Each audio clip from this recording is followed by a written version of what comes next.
Hello again everyone, Mary Rose here at Stitch Bliss Corner, and I am about to present my handy hints for Dimensions Petite success. Now, for people who watch me regularly, you probably don't really need to watch this, so if you've got something better to do, like walking the dog or something like that, it might be a good idea. But for those who are new to stitching, or maybe have some dimensions kits in their cupboards and are thinking about starting them, I thought I would go through what I do. Now, I'm not suggesting for 1 minute that this is, what everyone should do. It's just what I do. And I think it's handy sometimes to see different methods. I know I like to see different methods. So without further ado, we'll get started. Now, I'm brought here today this kit here just to show people who haven't ever bought a dimensions kit exactly what you get. Now, it comes in the plastic there, and of course it's sticky tape down on one side, which I think I left that on there just to make it stay together. So I'll just cut that little bit of tape there. Right, so there's the picture they supply. In this case, it's Beacon at Rocky Point. In fact, I think I've stitched this, but from a different angle and a bigger piece. But anyway, so you have the picture. They supply you with a needle, which is usually in a packet. I've taken that one out of the packet, and your Ada fabric. And I've started there to do my blanket stitch. I usually do blanket stitch to do my edging, if you can see that or not. But you can use a sewing machine or whatever takes your fancy. Then they supply the chart.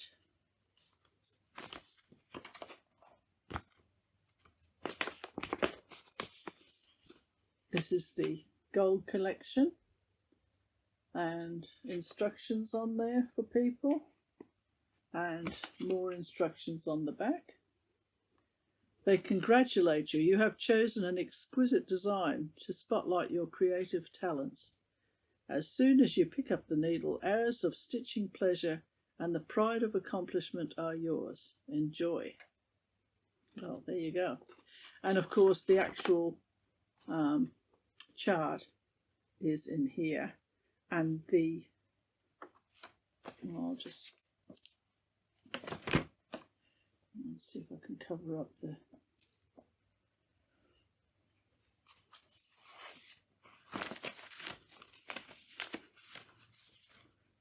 actual chart there.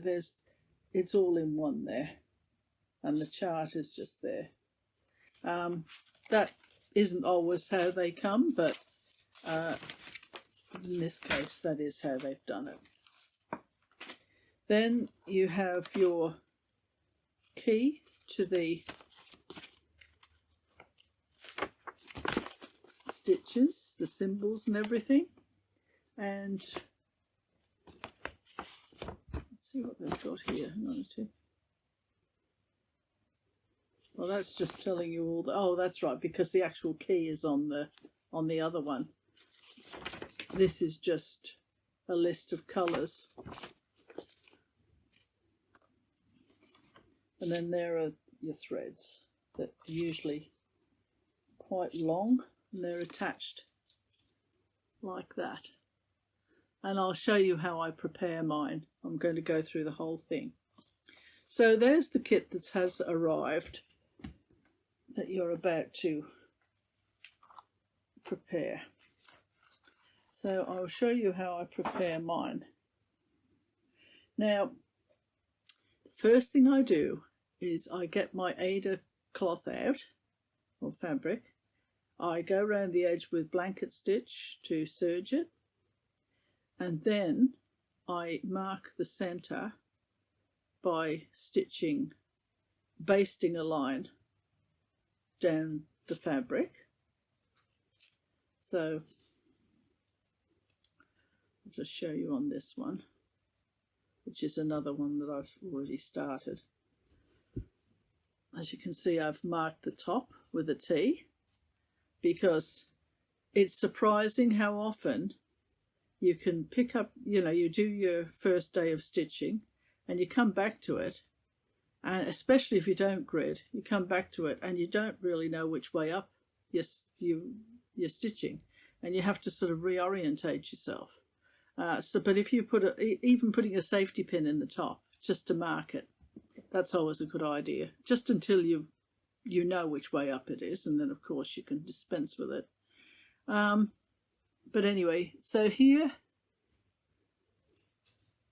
unhelpfully, I've actually done the basting line in white thread. But anyway, I've stitched down the centre. You can sort of just see it there, I think. And then you go across to mark your centre as well. Just to know where the centre is, it is helpful. You can do that just by folding your fabric and then stitching across your centre line horizontally and vertically. So once you've done that, it is best to put your grid lines in. Now, it is possible to stitch your dimensions of any description, petite or otherwise, without gridding, no doubt about it. But if you decide to do that, then you're going to be doing a lot of counting, and you're going to be having to concentrate quite hard, I think, unless you're a natural born counter and you have no problems whatsoever. I mean, I have seen people who stitch large pieces without any gridding, and they seem to do it quite effortlessly, and you know, that's wonderful. But if you want to do it quickly, I mean, I don't know how long they take, but maybe they are quick with it as well. But if you want to streamline your operation, the best way to do it is with the gridding. Now, there are gridding videos on Flosstube, well, on the internet really, on Flosstube and everywhere else, where people show their individual techniques of how they grid. Not everybody grids the same way. You know, I grid my way, and there'll be a link to that down below. Now, that, I must say, that video is not a tutorial. It's not meant to be one. Somebody just asked me how I did my gridding, and I did do that. But I'm not really a tutorial person, never have been, which is evident by that video. But anyway, that's another story. So anyway, this is my gridding, and I just go in twos up there and twos across. So they're just boxes of 10. So that bottom there, that's the bottom of the 10, 2, 4, 6, 8, 10, and so on. And that's the bottom of the next 10. So that's just the way I do it. You know, some people just mark a single stitch and then they count up to the next one. But as long as you've got some kind of system of marking your boxes of 10, then that really does make things a lot easier. So that's what I do there. Now I'm just going to have a little check of my notes here to make sure I've told you everything. Oh, that's right. Now, if you use a hoop, for the petites anyway, they're not really big enough for you to get your hoop over into the corner without a bit of difficulty. So I would suggest that you supply your own Aida fabric in the correct count, if you want to easily put your hoop on there. So that was that one. Was there anything else? Oh yes, there are gridding pens you can use as well. If you don't want to do the stitched grid lines, you can use pens. Now some of them you mark, and you can actually erase if you make a mistake. The other end of the pen is like an eraser. It's like a liquid that just dissolves it away. Now the theory is with these pens that once you finish stitching, when you wash the fabric, it all washes out, the ink and everything. So I've never really had the courage to use one. I mean, Harlequin bought me some, but I still haven't used them yet.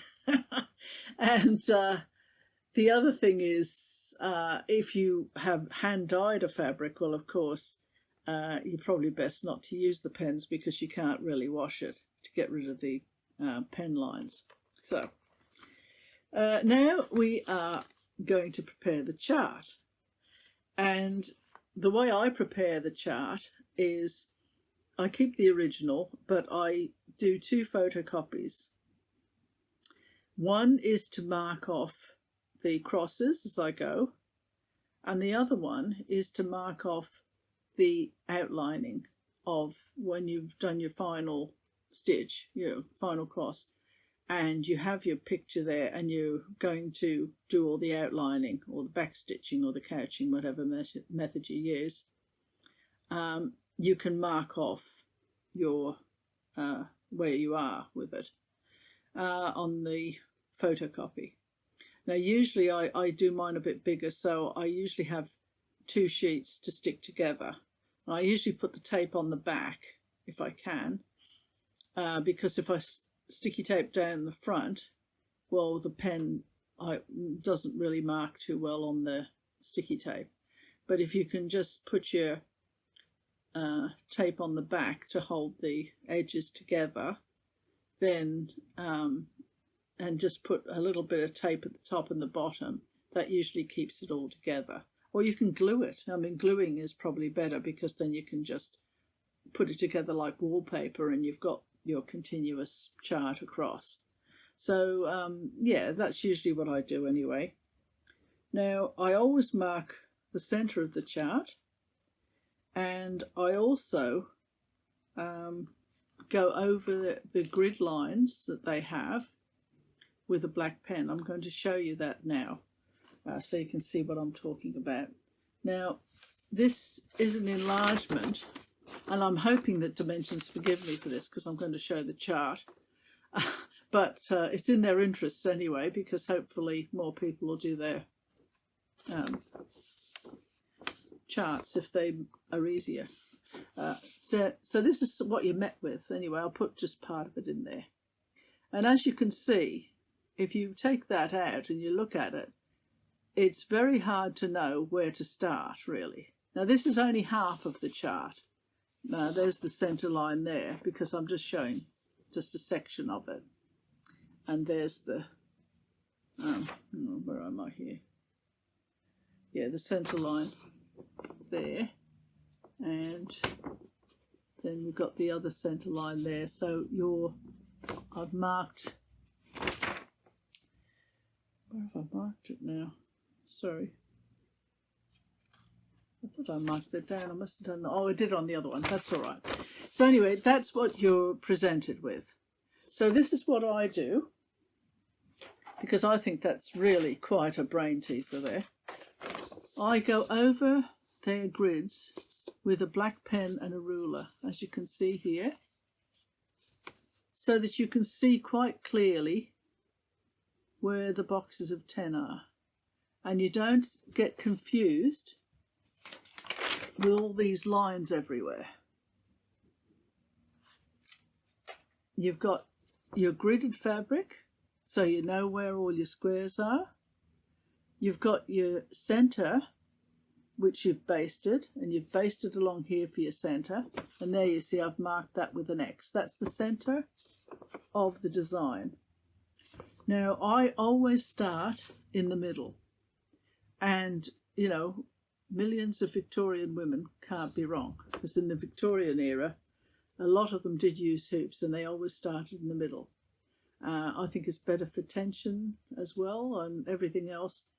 Plus, it's just easier to, I mean, once you've started in the middle, you can go up or across or whatever, but you know exactly where that center is. And it's very good for orientation. So that's what I do with my ruling of my chart, which makes life a lot easier. Now, what else have I got here? Right, so now once I've shown you that, now it's time to prepare your threads. Now I did show you the big long, how it was, how you get it, and I'll just show again. I've already shown this in Mania, but I will show it again. And what I do is, where the threads come out there, I do a hole opposite, and I cut the threads off up there, fold them over and loop them through. See, they loop through there. Now, I always have my loop on the side with the number. If you see the loop there, well, I mean, that's made a liar out of me on this side, but usually I do make sure, because I've put these just to save them, but that loop part, if you have that on the front, you can just pop your needle under there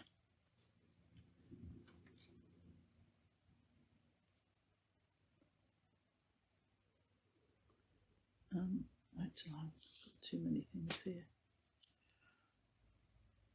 I was trying to show you. Pop your needle under one of those threads and it just pulls out pretty easily because it's on the top, and you can see if you've got it on the other way, see this one's that way, if you do that, well, you haven't got your colours or your numbers there. You're pulling the thread out from here, but you're not looking at your numbers. So it is better to have it so that you can see your numbers at the same time as you're taking your thread out. And also, when you're looking at your numbers, that's 14301, it's always a good idea when you're looking at your key to make sure that that description of that colour is correct. So, for example, and we're going on to the key now, just to show you that. This is the key for one of them. As you can see there, it's got 6963, and it does say light pink. So if you, for some reason, take a colour out of here that's not that number, you know, you've gone up or down a few digits or something, if you're looking at the colour, you can see you've got the wrong colour. So you have to just check and make sure that you've got the right one. Sorry about my voice this morning. I was talking to my daughter for about an hour and a half this morning. So it's already getting a bit hoarse. Anyway, now what else was I going to say about this? Oh yes, now the key is pretty easy to understand. As you can see, they've got all, now these ones here are all full crosses. So it says cross stitch strands and so on. Yeah, so you've got 2 strands there quite clearly, and it's a full cross. So what I do is, that's fine. Now I colour in where the symbol is for half crosses, because what they do is, like with the 6016, which is that symbol there, 6016, and there's the symbol, right? Now, if you're doing a full cross, that's the symbol for it, which is like a 3 lying down. But if it's a blue tick, they want you to use that colour, but they want you to use, what is it in this case? 2 strands half stitch. So you just have to, if you colour it in, it just reminds you, oh right, that's half crosses there. And sometimes, like in this case, 17159 sky blue, if you see that symbol there, the hashtag symbol, they want you to use 2 strands half cross. But if it's a J symbol, they want you to use a single thread. Now, having said all that,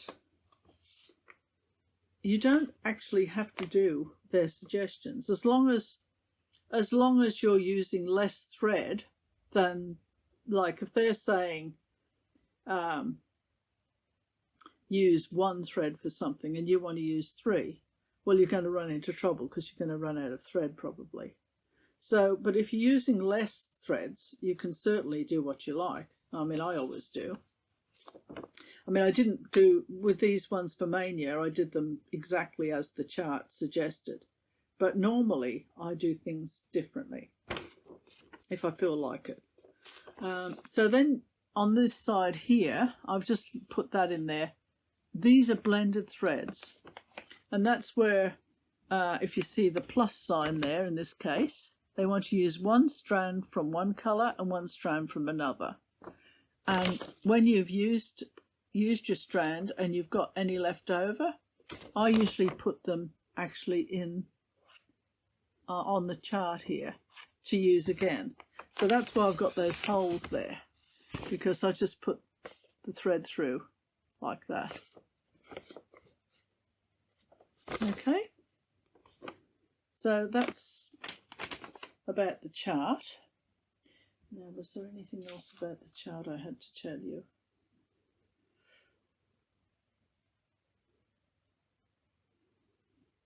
No, I think that's right. But a single hole punch is very handy for the palette there. It's just it makes life a lot easier. Now, oh yes, I think, did I say the number of threads that you use? I usually circle them. See how there's that one, they wanted you to use just 1 thread, so I circled it. And if it's got 3, I usually circle that as well, because it's different to 2 threads, which is usually how many threads they want you to use for half stitch.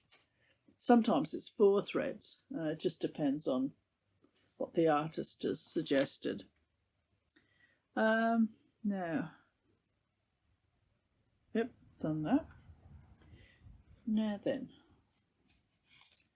so where are we up to? We've done the 10 boxes, the threads.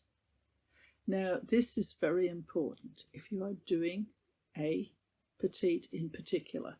I think a bigger one, you can probably do it and get away with it. But a petite, there is no fudging. If you fudge, then your outlining is going to go off. You know, it's one of the very few things that you have to be pretty disciplined about when you're stitching a petite. Because as you can imagine, because it's such a small, very small piece with so much detail in it, if you get even a few stitches wrong, it's just not going to work. Your table's going to be the wrong shape, or your chair leg isn't going to sit right. Your actual fence there, or balcony, whatever it may be called, along that can be out. You just have to do it correctly. Unfortunately, there's no way out of that. Now, the other thing is, when you do your gridding, it's always a good idea to grid beyond the actual design size. As you can see, I did 2 above and 2 below. I've still got those grid lines in.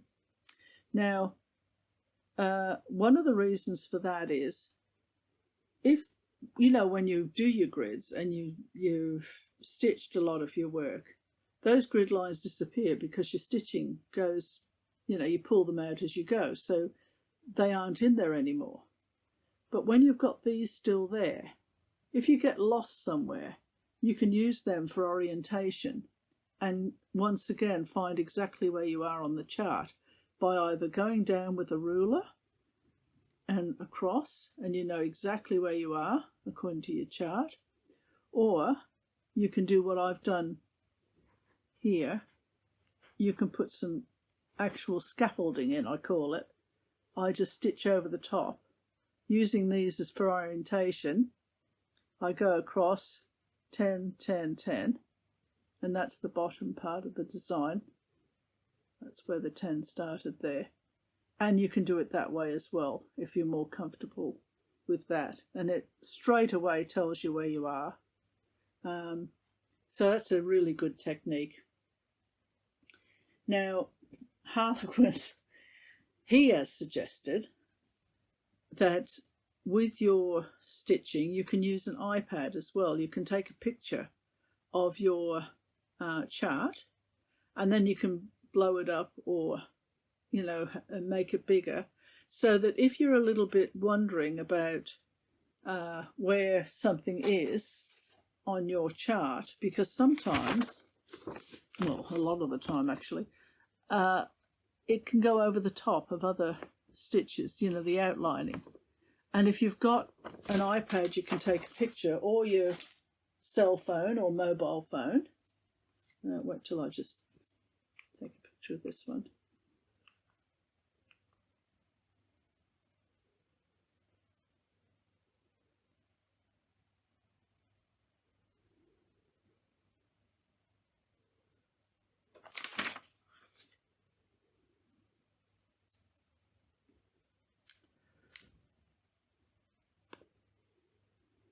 Oh gosh, my usual deft touch when it comes to technology.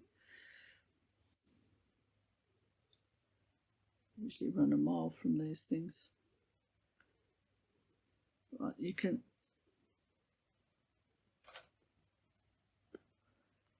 Oh gosh.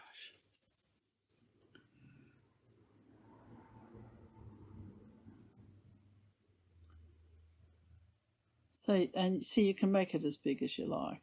That's, you know, so you can, so if there's an area you're not sure of, well, you've got a really good chance of seeing something if you put it on your iPad or your mobile phone. So that's another little tip. Compliments of the International Man of Mystery. I think that's pretty much all of my tips now. I just thought I would show you 3 of Petites that I've done before, which people who've seen my videos before, they will have seen them, but anyway, never mind. And so the first one is that one, and I think that's not exactly straight in the frame, but it's just to give you an idea, because I just put this one together just to show it. I do like old frames with a bit of wear and tear on them. I just think they look quite nice. Not always. It depends on the piece that you're putting in there. Then there's this one. And this one, it actually had snow. But I didn't put the snow on because this poor little fox, I didn't want him out in the snow, so I didn't put snow on there. So that's that one. And I like this because it's got the knots on there like a cabin. And that was that one. And then this one,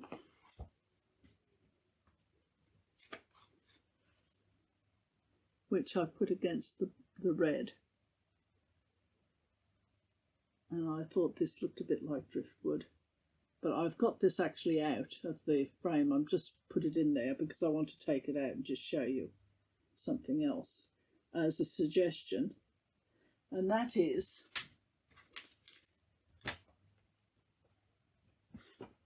that you can just mount it on a board, which is what I've done. I've just cross-hatched it that way, and then you can sort of rather than put a frame around it, you can put it on something like the red that I put it on, and it just makes it look a bit different.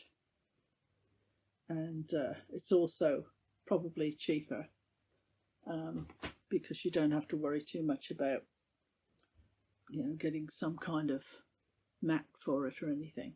So it's just a suggestion, because I think it's always good to use what you've got if you've got frames, because I've got quite a few old frames lying around the place, and it's always good to press them into service. So I just thought those few ideas might come in handy for you, because I'm always ready to give someone some handy hints. Anyway, that's my list of ideas for successful dimension completion. I think that if you streamline it down, it's a lot easier, a lot quicker, and you get more done. And you can use your stitching time to the greatest advantage, because I know with me, because I've got less stitching days ahead than I have behind me, and there are certain pieces I want to get done. So I do tend to put a little bit more in, keeping it relaxing. I do concern myself sometimes when I watch Flosstubes that people put a little bit too much pressure on themselves to get things done. You know, I think if there's no real reason to put yourself under the pump, I can't see any reason in doing that. So that's all I have to say on this little, what would you call it, offering? I hope everybody's enjoying their stitching, and I'll see you again next time. Bye for now.